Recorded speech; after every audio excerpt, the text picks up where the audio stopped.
for the next 20 minutes or so, there's an opportunity for you to ask questions of any members of the team, Darren or what have you, comments, anything that you would like to add or comment on about the film that's been made today and shown to you today.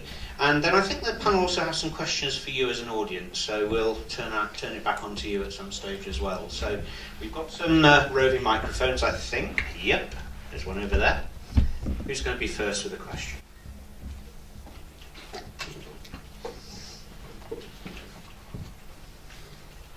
Can I ask Darren and the rest of the people from his team how hard it was to let go and let true co-production happen at this point?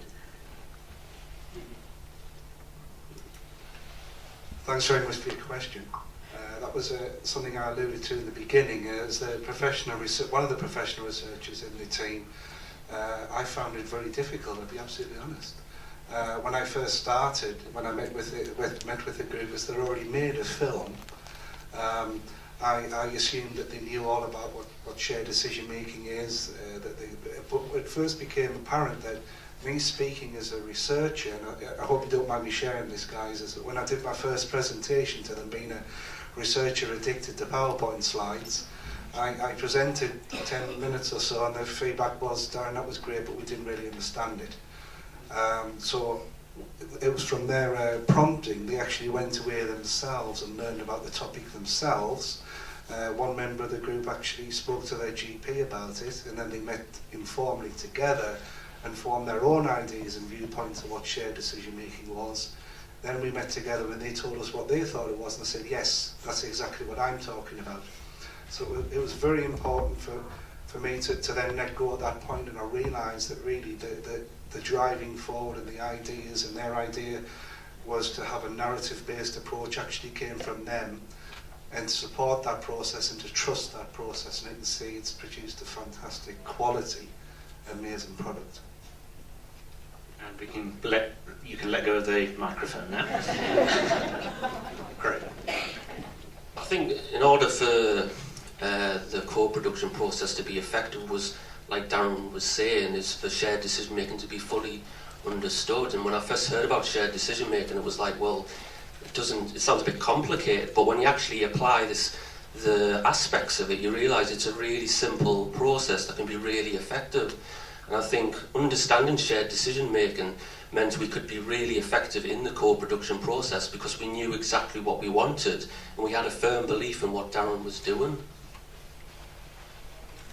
I think regarding about stepping back and not taking ownership as well, there's clear points through the production process where individuals found something that they're really interested in, really enjoyed doing, and naturally took more ownership at that point.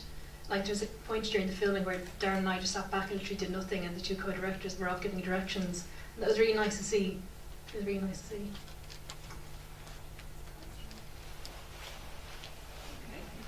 Next question. Question over here, second row. Any others? Does Craig have any experience of mental ill health? Or it just seemed bizarre to me that because it's shared, the word shared used a lot, and the service user being the expert, to have somebody acting out the lead part. Was there any reason why we didn't have a genuine service user playing the part? Well, I am a genuine service user. I have suffered from depression, and we looked at the character and we thought, a young person who's ambitious, he's suffering from depression, and I thought, well, there's not many people going to queue up for that role because we're such a small production team.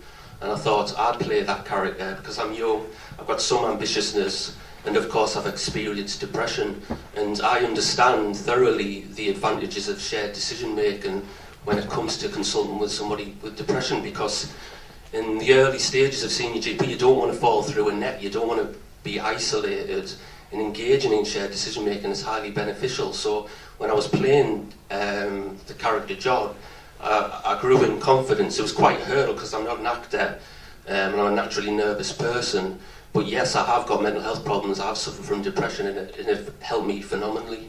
And I think it's a very good point that the main actor should be somebody who is a service user, and I am a service user of Newcastle Moving Forward, and I have been so for quite a few years. Was there any mention of that early on? Did I miss it or not? Or was there a reason why it wasn't mentioned? Because you were introduced early on as Craig as part of the production team, but I don't think it was mentioned. I think it might have said at the start that I was part of Moving Forward service, so that means I am a service user. There might be some confusion there because I don't work for Moving Forward. I am actually a service user, but that's a very good point, and I think maybe that could be put in the DVD, just how important it is that I am a service user and not actually a representative of Moving Forward as such. Thank you. That's all right, thanks. Does anyone else want to add anything? I just want to say a quick thing in response to that. I mean, I'm actually pleased that you couldn't actually determine who was a service user and who wasn't. And I think that's part of the philosophy of the work, was us working together as a team. And the core production model is we all have different expertise to bring to the table. And just so happened that Craig's expertise was lived experience of mental health symptoms and the mental health system. And I brought specific types of expertise to the team, and each individual members did. So in terms of who was a service user and who wasn't, I think it's really, I'd say that's important, but in the context of the film and the process that we followed, it wasn't important to us. And we came as a meeting of experts together in collaboration. Here, and then there was another one. Okay. First of all, I thought it was great that you didn't go straight to drugs as the treatment of choice. I thought it was excellent. Secondly, in terms of the self-help, and maybe for the DVD, it would be useful to point out the value of peer support groups. Because, I mean, a lot of us in this room have helped to create and develop a lot around the area, so it might be a great idea to plug them. Yeah. But yeah, it was great. Thank you very much. Thank you. Yeah, you're right. There's lots of options available to people, and there are lots more that we wanted to include in that as well. But also, we had to take care that with something that's national, and not all the areas have everything that one area has. But you're right, and that's what we're trying to get to people to say. Actually, ask, find out what's going on in your area. But there's, yeah, you're right. There's lots of things going on, and there's lots more we can include. John's primary choice was cognitive behavioural therapy, and the advantage of that choice is you're engaging with people, and you can go to cognitive behavioural therapy classes where you're actually in a group of people, a bit like Alcoholics Anonymous, where you're in a group and you're sharing experiences with each other. And we could have highlighted that a little bit more, but you know, cognitive behavioural therapy does allude to interacting with other people with similar problems, I think.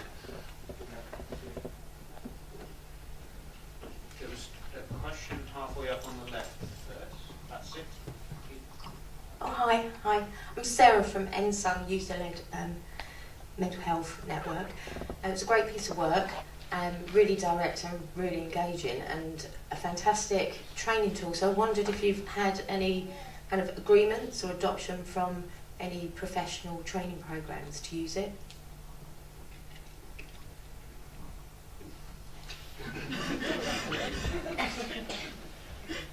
I need to be careful how we're responding here.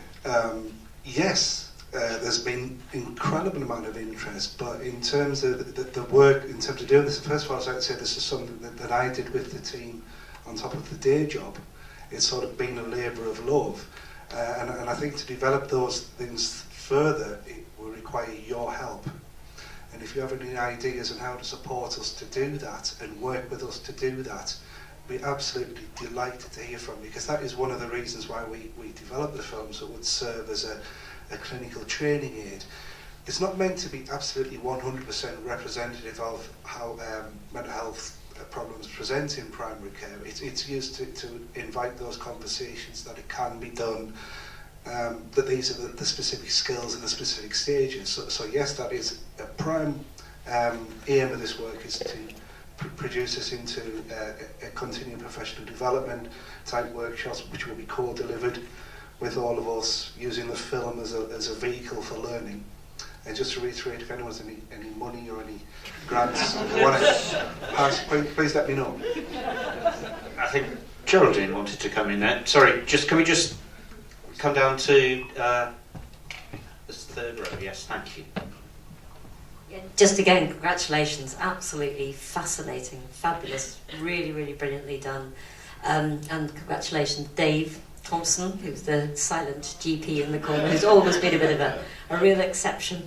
I wanted to respond to your question about can we help. So what I can bring to this is at something called NHS Choices. If you look on the website NHS Choices, there is an absolute total commitment to have more and more of the kind of material that you've done on that website.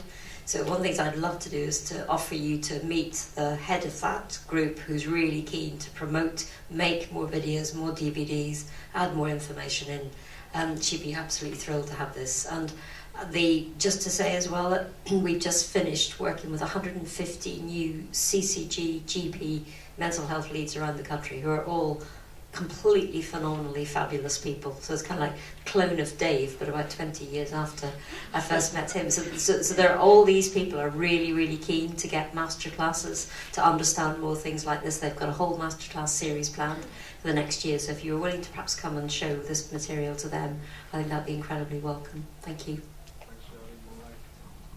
Thank you.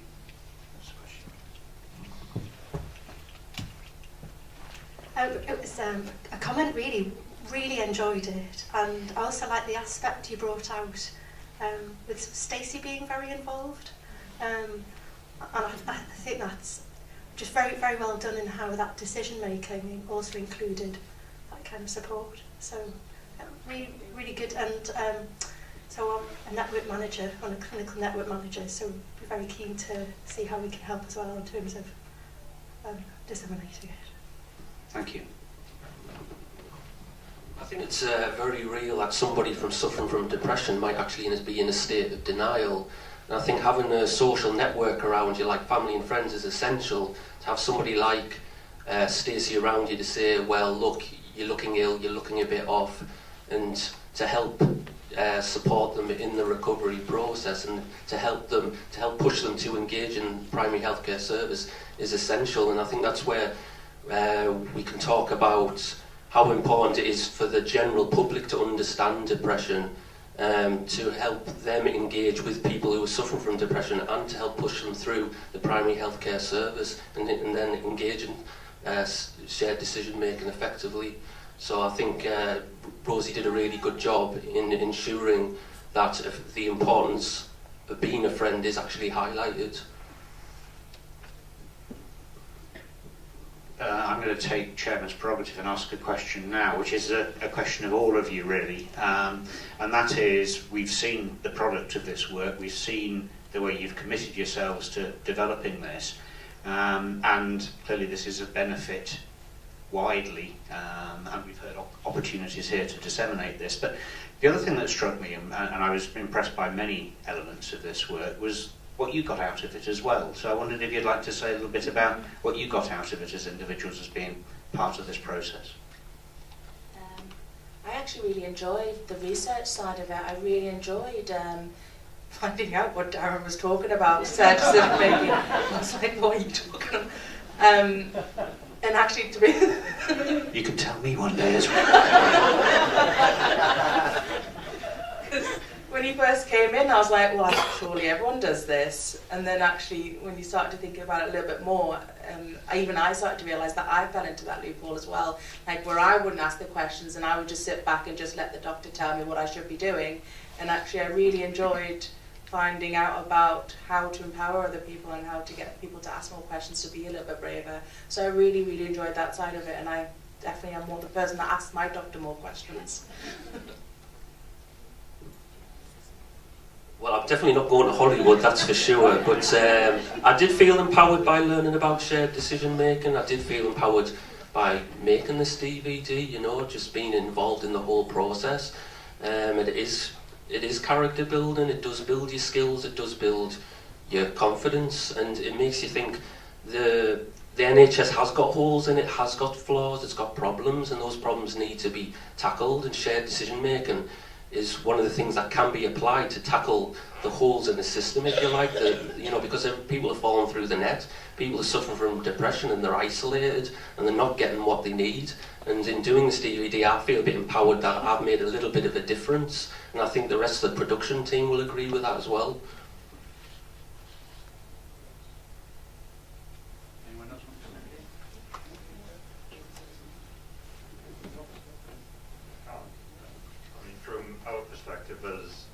producing actual media, we tend to work in a certain way where we have a lot of control, and I think probably go along with what Darren said, that when we were actually working with the rest of the team, a lot of what we would normally do, we had to hand over to the team and let them sort of take ownership of a lot of that, and that was quite an interesting process to see how they've actually all managed really well with it as well.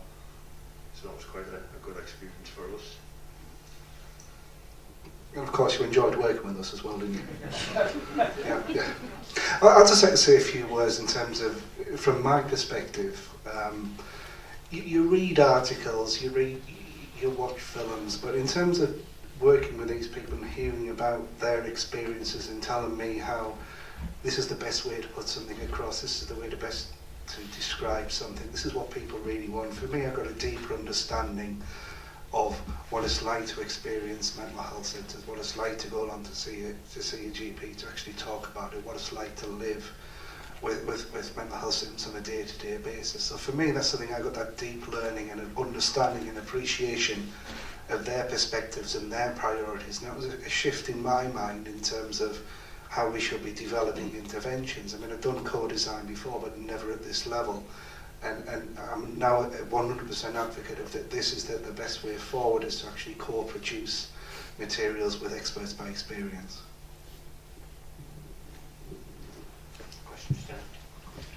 While that's coming down, Darren, you said at the beginning, I think, that this was done on a shoestring, in effect. The actual resources that came in effect, was the people sitting here, wasn't it? We can't continue to do that, and so there's really something here about investment in co-design and in healthcare interventions that we probably need to address more seriously than we do. Well, clearly you couldn't afford to buy a second shirt for Dave, but to be serious, I shout respect to Dave, because it's about 20 years since I've seen him. Long time ago, wasn't it? And I think I'm right in saying that he was the first GP in the country to come up with social prescribing. No, I'm sure that's not true. In that case, I'm lying. I'm sure he'll take the credit. In fact, Dave, would you like to make a comment, because everyone is referring to your huge input and valuable input to this. Would you like to make a comment about the film at all? I'm sure you won't, because you usually comment on everything. Thanks very much. I was trying not to, actually.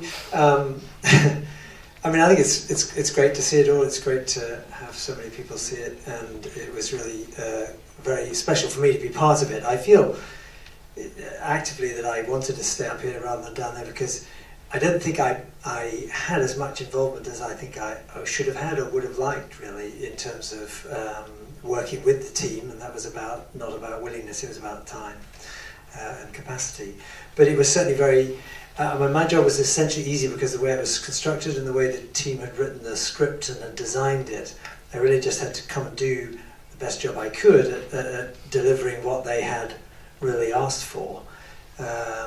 It's slightly anxious making, and there's kind of a fair number of things I would try and do better, but it was really great to work with them. And also, I think we did share a common idea of what we were trying to do, and I hope and think that it has portrayed some of the elements that are really key in working in a different way with patients, in a proper partnership way. And certainly that's been my goal over my career. Thanks, Dave. There was one question here, and then we've got a few more. I think the next one is in the middle. Yes, I was thinking with the shared decision making in Jalbidi was put it across there. It doesn't actually happen like that, because I'm been in the services for like years, and it doesn't happen like that. And like also, when you talk about talking of therapies and things like that, you could be put on a waiting list for like years, you know, so that doesn't get put across there, because people will be thinking when they go to their doctor, oh, I'll take a talk and to have therapy, but then you wouldn't know for how long you've got to actually wait to access it. Yeah. I would agree with you. It didn't sometimes always happen, and it didn't happen for me when I first went to my GP. But it wasn't until sort of doing this and I actually started thinking, no, I have a right to tell my doctor what I'd like to do. And I think what we hope to do is try and make sure that service users, all service users, know that they have that same right to talk to the doctor. And you're right, it does take some time. And I think it needs to be clear that the doctors, in whatever setting, they let you know about the time as well. And they're honest. I know. Because you just Yeah. and then you just it's God's will. So there are some shortcomings in that, and it is still something new, but at least it's starting from the service users themselves to make that push, which is really important, because if people start asking for it, then they will have to change. And I guess if this was happening everywhere, we wouldn't be doing this in the first place. This is about trying to create a change in the system, which we're seeing occurring, as Geraldine already explained at the beginning of the day. But there's still a long way to go, admittedly. There was a question. Oh, right, okay. Sorry, forgive me if I'm not getting the order right. We've got plenty of time.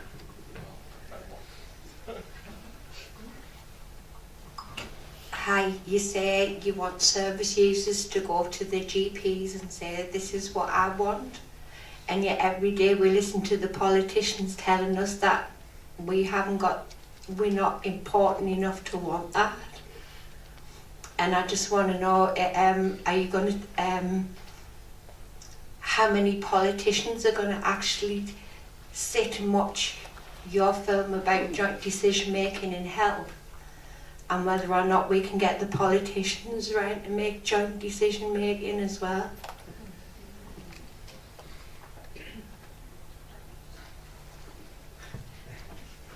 Thanks for your comment. I would like every single MP to actually see the film, and this is why again I'll ask another sort of call for help from you guys here, is to help us to actually get the message of the film itself out there into the wider world, so that the MPs do see it.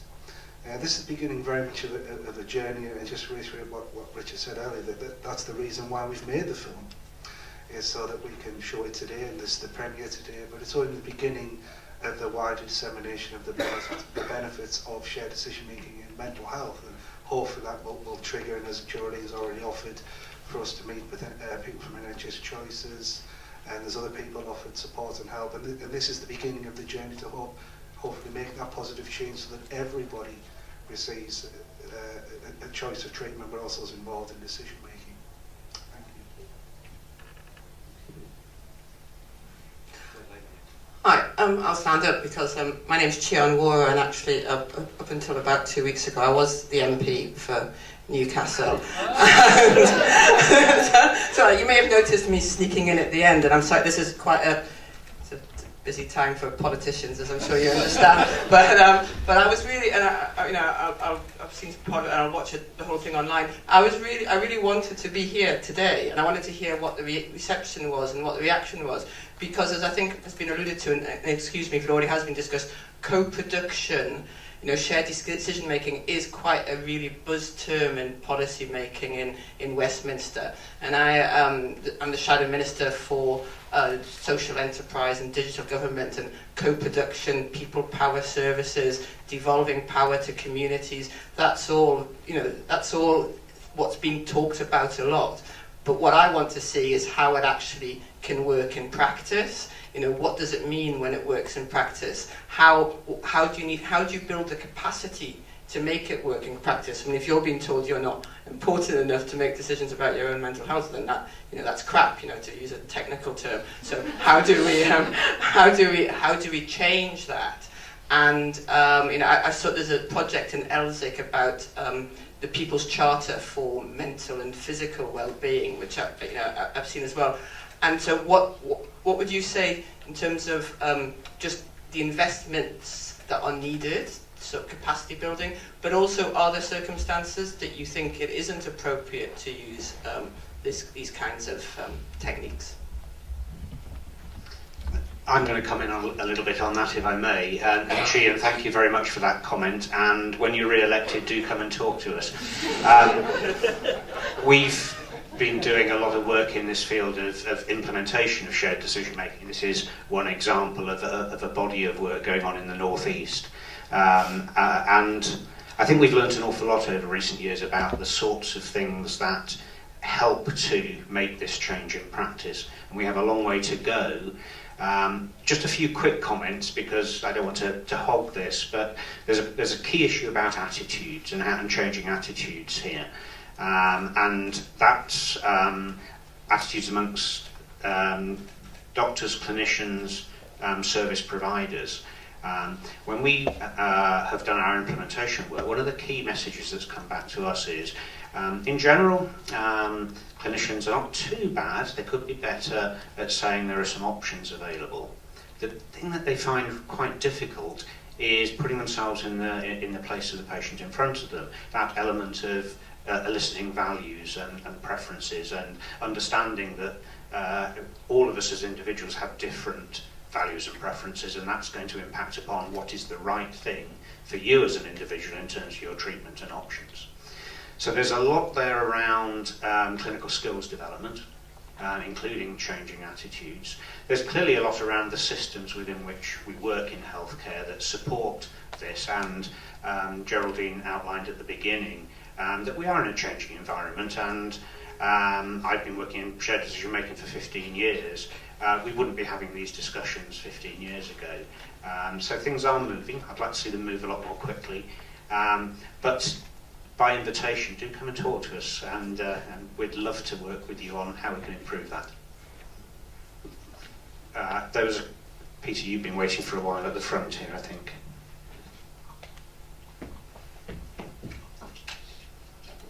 Hi there, Peter Tennant, also alias Black Dog Runner. I have lived experience of depression, anxiety, ADHD, adult diagnosis.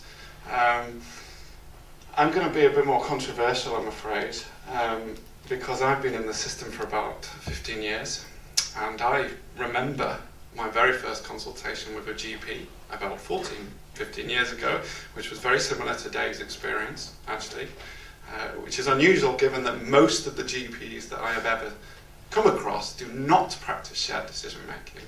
And I would really like this to be a YouTube link so I can just go in and give that to them at any consultation. Of course, kind of as time goes on and you go through the system and the shared decision making process becomes more and more complicated, it can get to the point where you have a Hobson's choice, like you talked about, where they say, we've got medication, or you've got a 2 years waiting list for psychological therapies. And let's also remember that that's a 2 years list for an assessment. And then you have an assessment, so we could shorten that to be 4 weeks. But then you have an assessment, and then you have to have some time waiting again when you're apparently in the system. Time is one of the words that, Dave, you brought up when it came to shared decision making. And time is one of the things that struck me in the consultations that came across in this presentation. Fantastic example of how shared decision making should be done, but when I see my GP, they talk for about 1 minute, 2 minutes before they look agitated. You know, they need to get me out the door for the next person. I'm lucky to get an appointment. In some places, you're lucky to get an appointment in 4 weeks. I just wonder about GPs seeing this, how realistic, how reasonable they'll think this is going to be in the real world. As wonderful as I think it is, I just wonder how it's going to apply to the pressures that they're under right now.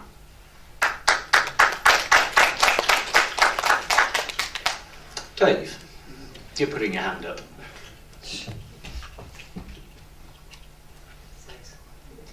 No, I think that's really important set of observations.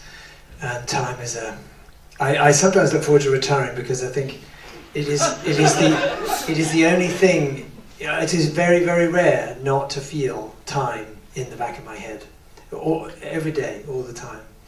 And it is not And the trick, and it is a trick to some extent, is to be able to create the feeling that time is not so important, just for a very small amount of time, before it then becomes important and you have to move on. But I think some things are about a different attitude. They don't take any more time. So I haven't asked the patient what I can do for them in 20 years. If someone comes in and I don't know them, I don't say, what can I do for you? And I don't say, how can I help you? I say, well, what are we doing? Or usually I try and say, hello and right, and let's go. But, what the point, and I'm sure most folk don't notice that I don't do that, but for me, it's part of a whole set of things about who's responsible for what, and what can we do, and who's going to do what. And being much more realistic about, the dangers of coming to see doctors and health professionals, and the amount that we have to constantly be inviting people to take back their own strengths and resources. So some of it is about attitude. That doesn't take any more time. Some of it is about the judicious use of time. Every now and again you're just going to blow half an hour because it's going to work. That's the time to do it, to have the right explanation, to give the person the space. And then there are other times when it isn't right, and some folk may want time, but it actually isn't moving anyone anywhere, and you have to be tough about that. So, in the round, there is no doubt that right now, I think the whole service is being asked to do an impossible thing. And the illusion that we can go on saving 4% every year in efficiency, that we can see more people, that I would, Geraldine was talking about shared decision making and in care planning. And I would love to be doing proper co-production of care plans with even at 10% of the people that I'm currently trying to do care planning with. So we are going to need more time. We are, I think, going to need a different conversation. For me, part of this is actually about a different relationship with thinking about services.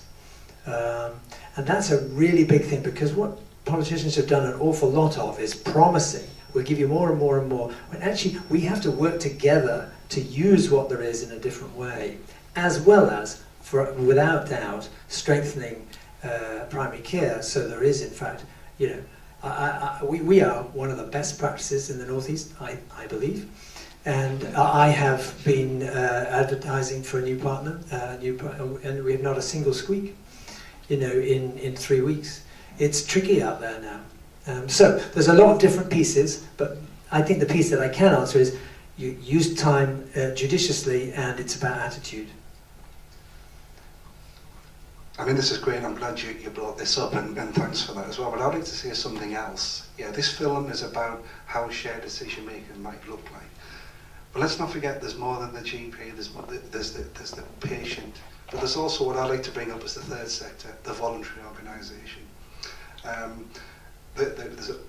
In my view, it's a scandalously underutilised resource, and they could be better funded, better supported, actually support people who are upon first diagnosis, so there's like a referral to them so that they can be informed about the options and educated and supported to think about shared decision making before the next consultation. So it's not just all about let's get the GPs to do everything.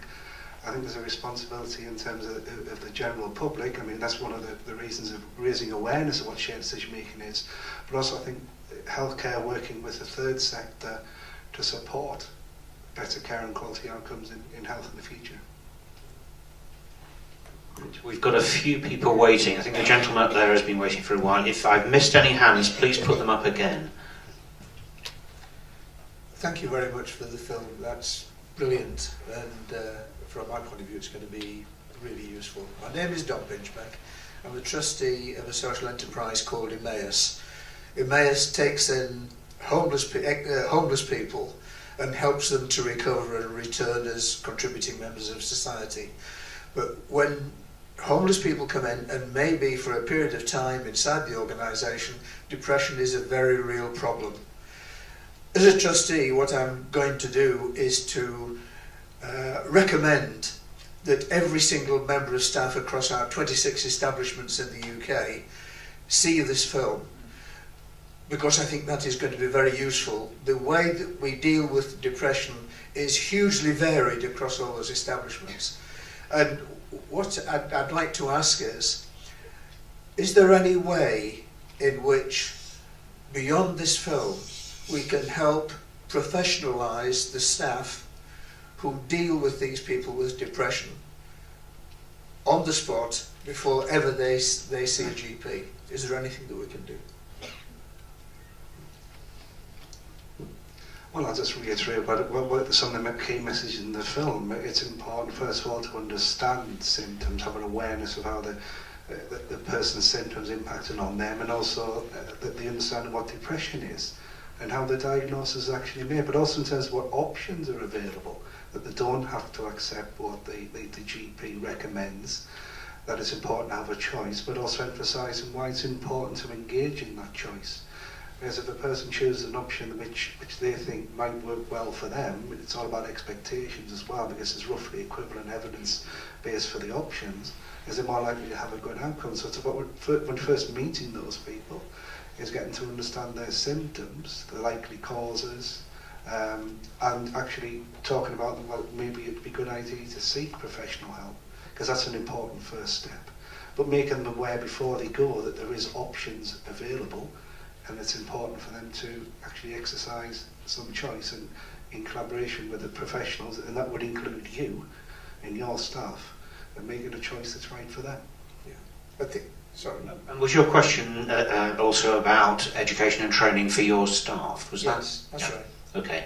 And so where do you look, can I ask a question back then? So where do you currently look to source that sort of education and training for the staff across your organisation? I don't think very much happens, to be honest. I mean, there's so much effort goes into what we do. They come in, they come off all benefits except housing benefit, and then the next day they start work. And what we do, it might be just simple things like refurbishing furniture, which then is sold, and that's the way we finance ourselves. So a lot of it is that sort of highly practical stuff. And the depression is something I don't think it's really dealt with well, and I don't think we get the right kind of training in. What I'm hoping is that this video will go a long way to actually making the staff think about that. And in fact, many of we call them companions, the ex-homeless people, for many of the companions to see it, because what they do, they find companionship with each other and can support each other. And maybe this video will help them to understand how they can support each other better. It's just professionalising beyond that. Yeah, yeah. And I think one of the aspirations Darren and the team have had is to not just see this as a product, a video, but something that can support interactive training and education, potentially with themselves involved in some of those sorts of classes. So maybe that's something that could be discussed afterwards. So thank you for that. While I've got the microphone, could I ask another, just a quick question, then I'll hand it over. This is very good for depression, but it's not the only form of mental illness, as we all know. Have you got any plans to extend it to bipolar, BPD, any of the other things that affect you? If it was up to me, yes, but there's only so many hours in the day. Unfortunately, so many days in the week, and there's so few of us. So I would invite you to make your own films around specific diagnoses and mental health issues. But as well, what I would like to do as well is to make a film emphasising the parity between mental and physical health as well. I mean, we chose depression because it's one of the most common mental health conditions in England, but we chose that as an exemplar. So what we described here could apply equally to other mental health diagnoses, but also take into account the whole person who may have physical health needs as well, and health promotion needs such as smoking cessation, improve physical activity to prevent cardiovascular disease, for example. So this is the beginning of the journey. So I would invite everybody here to learn from us, because we'll also be writing papers that will be accessible via open access in terms of how we did the co-production process, the how exactly, but also as well using the film as a learning device, so that then the wider community can learn to make their own films and show that here's a positive example where you can engage experts by experience in producing a film that's relevant to a specific issue or issues. Yeah. How are we doing for time, Darren? Because we've got at least a couple more questions waiting. Thank you very much anyway, and I'm going to re-register with a certain North Shields practice. Good for you. So, Geraldine, did you want to make another comment at that point? About how you can get more time. Okay. Thank you. I mean, I suppose my comment is about, well, we know, as Dave said, we cannot go on doing things in our society the way that we've been doing. So I suppose one of the things I wanted to flag up is where communities and whole cities are actually taking responsibility as a city, as communities, as police services, as local government, as partners with healthcare, as homeless agencies, to look at the causes of depression, because so much mental ill health is preventable. Most of us suspect it's probably of the order of 20 to 30%. So if as a country, and our next, I suppose, people in charge of us, we're looking at things like introducing an ambition of zero physical, sexual and emotional abuse of children, to think really seriously about the role of alcohol and its absolutely major role in the development of depression. We also know that 1/3 of all the people who come to see a GP with depression are there because of employment stress.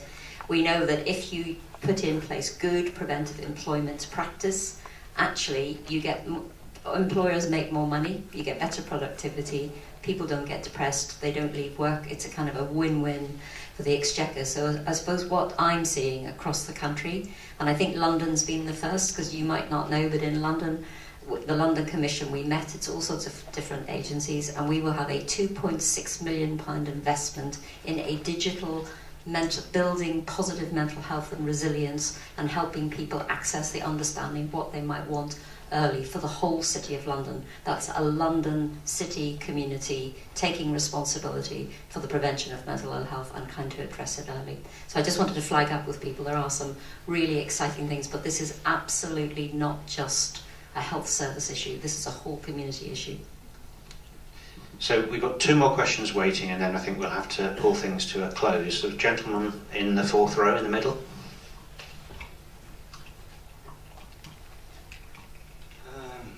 I'd just like to reiterate what you've just said, really, about the responsibility of the community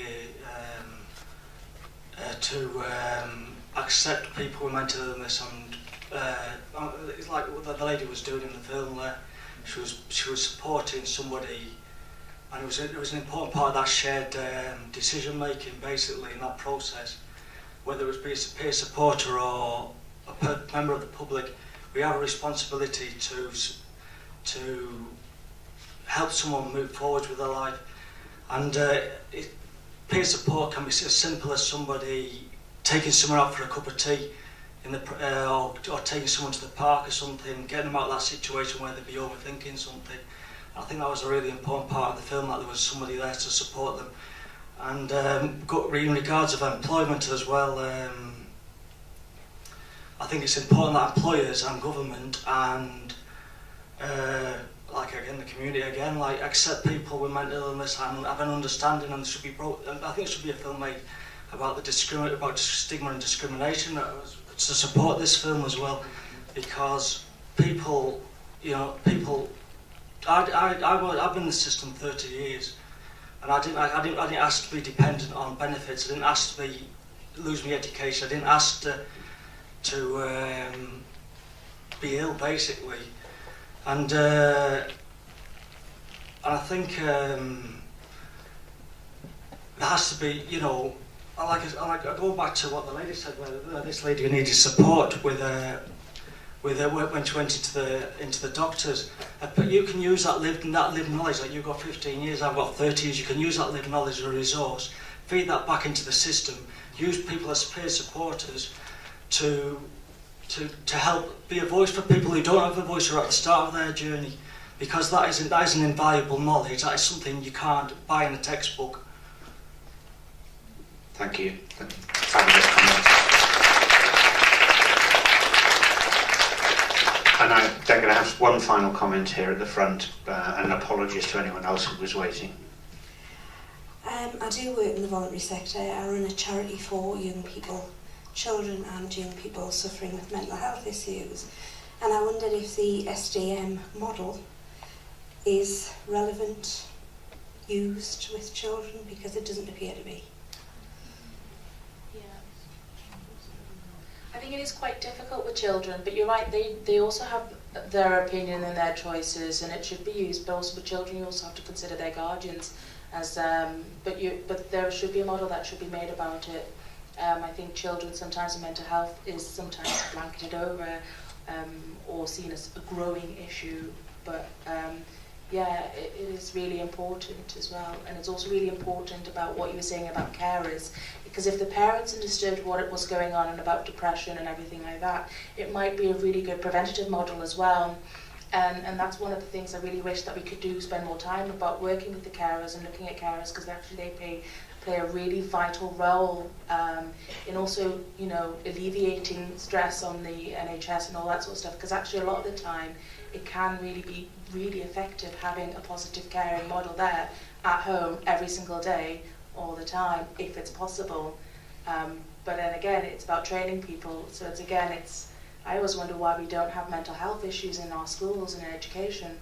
You know, we learn about the heart, but why do we ignore mental health issues? But yeah, it's really important.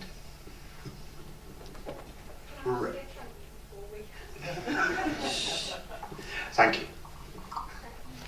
I'm Julia from Mental Health Concern and from Moving Forward. And I just wanted to say how proud we are of the team that have worked with Darren. And part of Moving Forward is all about helping people understand what it is that they want to move their life forward and to try and overcome those obstacles.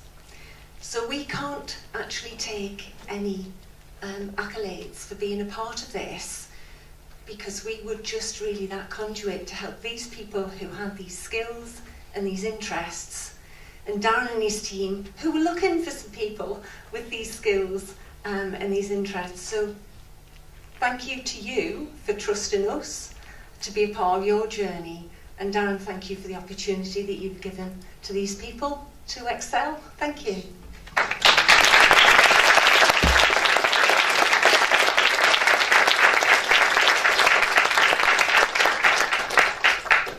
What a lovely way to finish. There are nibbles and drinks and so forth outside, so there's a great opportunity to continue to talk around this and meet some of the other members of the audience here. I do want to say a few thank yous just before we finish off. Obviously a big thank you to Darren and the team here who've put all of this together. But there are a lot of people behind the scenes as well that we need to say thank you to. Helen Atkinson, Helen Sanford, Tracy Scott, who've helped particularly today in setting up this programme. Richard and his team here at the Tyneside Cinema, who've put a lot of effort and work into supporting this and getting this up and running today.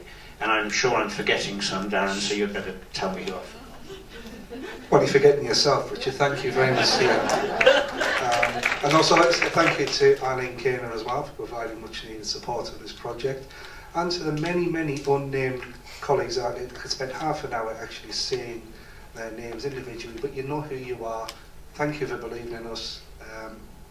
Please tell everyone about the film. Oh, and buy the journal tomorrow. There's an article in it.